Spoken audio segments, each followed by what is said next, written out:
Slice tayo ng ating bawang. Add tayo ng bawang. Add natin ating sibuyas. Sauce ng ating patatim.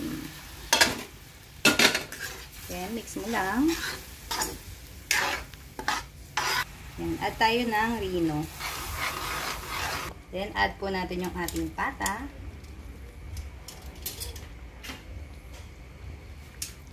Then, add the tidbits.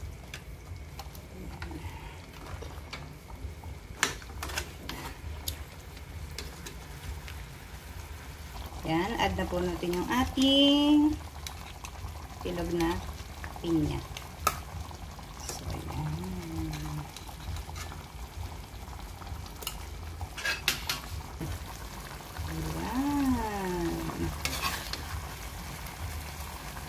Ating patatim. So, ayan. Luto na po ang ating patatim. So, yummy. And thank you for watching. Kain po tayo.